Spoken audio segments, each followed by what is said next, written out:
be showing a bit of Nairobi. Amazing place, look at that. This is the Kenyatta Avenue, joining the Moi Avenue. I'm just at the interchange of the Moi Avenue right now. This is where Kenyatta Avenue starts all the way to the other side of Jigwe, where there is a techno building and I&M Bank. This is one of the streets that hosts Stanley Hotel. There is Stanley Hotel on those streets. There is I&M Bank. There is ICA Lions Group Insurance here on these streets as well. And it has one of the most high-end kind of shops. I'll say this hosting a lot of high-end shops. I'll say like those high-end stuff. I'll say. So this is Kenyatta Avenue, coming all the way from the interchange between Uhuru Highway, then we come this side. This is Moi Avenue, interchange that goes all through the Moi Avenue. This is the Moi Avenue, amazing place. Moi Avenue hosts a lot of businesses. It comes from Haile Selassie, goes all the way to Nairobi University, joins Uhuru Highway. I think there's an interchange there. There is Nairobi Central Police Station. This other side, opposite of this side, of which I'll show you the tail end. Yes. There you go. This is now all the way to interchange between Uhuru Highway. There's a road that goes to Superhighway. There's I'm starting at the interchange between Moi Avenue, Kenyatta Avenue, and all joins all the way to Uhuru Highway, Nairobi Central Police Station, Nairobi University. There's on the right hand there is also a turn that joins to Superhighway, Thika Road Superhighway, and then it goes all the way to Thika.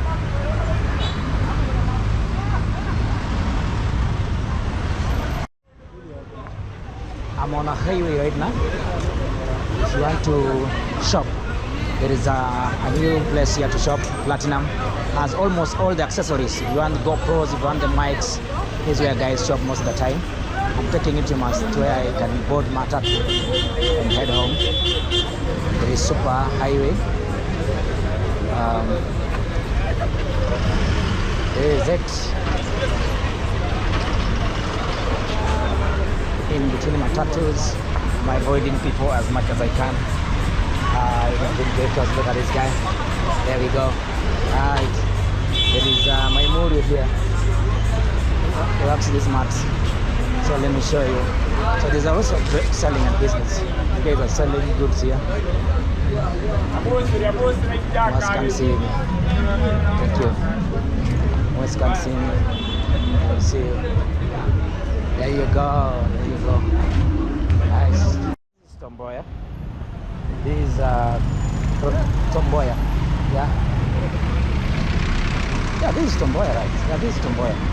This is Tomboya, and it hosts a lot of bus stops from different that apply to different locations or different places, or goes to place to different estates in Nairobi. There is one that goes to Kasarani. There is one that goes to Zimmerman. There's another one that goes to Roysambu. There is the others that go to I think Kangundo Road. I think there's also John Saka goes to Kangundo. There is also the other ones that go to Isli. Some that go to Thika, Super Metro. A lot of matatus that go to different places. So this is the street that hosts all those stages, bus stops that applies to different places.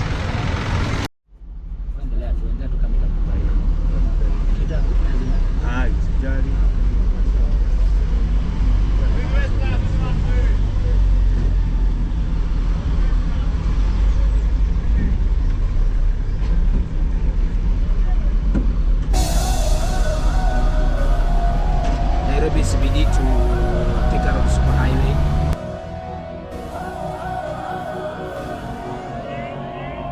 The story of the Thika Superhighway of Kenya. If you have ever driven into Nairobi from Thika, you know this road. It's wide, it's busy, it's lit up at night, and it changed the face of Kenyan transport. This is the story of the Thika Superhighway, one of East Africa's most ambitious road projects. Before 2009, the road between Nairobi and Thika was a nightmare. Just 2 lanes, pothole-ridden, jammed with matatu trucks and private cars. A journey of 50 kilometers could take over 2 hours. Kenya was growing, Nairobi was expanding. Thika town was booming with universities, industries, and real estate. The old road couldn't keep up. And so, the government of Kenya, with support from international partners, launched a bold plan: build the country's most modern superhighway.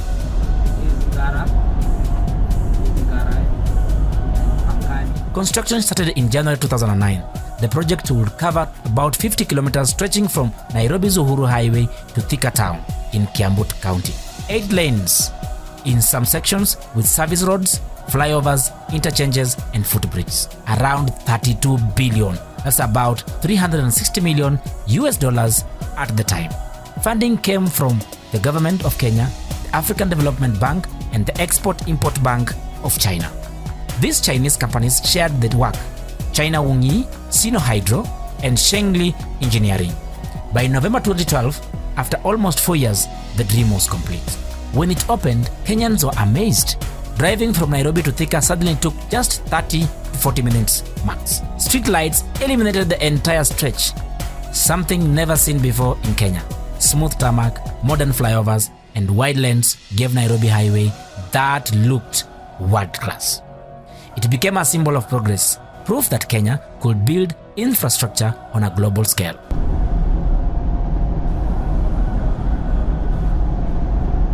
Modern interchanges from Globe Roundabout in the city to Pangani, Muthaiga, Survey, GSU HQ, Kasarani, Ruiru, Juja, and Thika.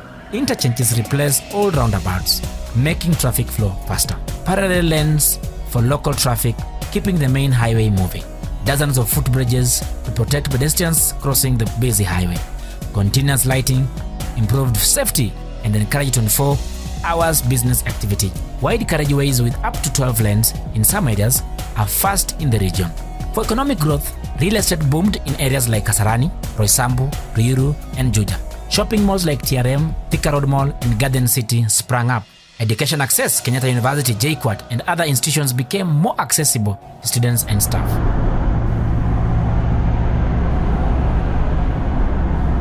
Thika town strengthened its role as an industrial hub with fast access to Nairobi markets. The road improved trade links between Nairobi, central Kenya, and even extended connection to Ethiopia through the northern corridor. In short, it wasn't just a road, it was a growth engine. Despite being massive, traffic still piles up during rush hours, especially near Nairobi. More cars, more matatus, more trucks. The road encouraged growth, but growth also means congestion. With heavy usage, potholes and wear appear. Maintaining such a large highway is expensive. Rapid development along the corridor has stretched Nairobi's boundaries, creating new planning challenges. For many Nairobians, Thika Superhighway changed daily life. A student in Juja could now commute to Nairobi with ease. A business owner in Ruiru could expand because customers could reach them faster. Families moved out of the congested city and settled in satellite towns, knowing the superhighway could bring them closer to jobs and schools. It became not just infrastructure, but a lifestyle corridor.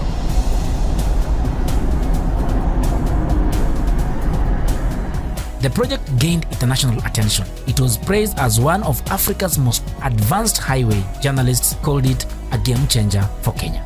Urban planners saw it as both success and cautionary tale, proof of what infrastructure investment can achieve, but also warning about managing rapid urban growth. So what next for Thika Road? Experts argue that Nairobi now needs integrated transport system, but rapid transit lanes, rail connections, and smarter city planning to complement the highway. Without that, the superhighway risks becoming a super traffic jam. Still, it laid a foundation. It showed Kenyans what was possible and set the bar for future projects. The Thika Superhighway is more than concrete and tarmac.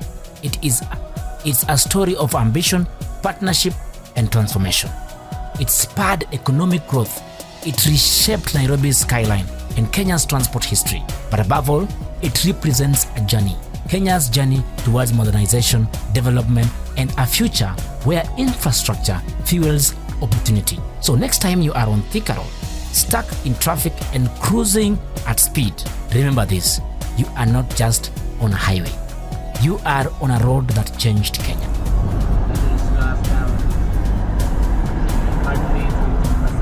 This has been the story of the Thika Superhighway, a highway of dreams, challenges, and progress. Please remember to share, to like, to comment, and to subscribe. Thank you.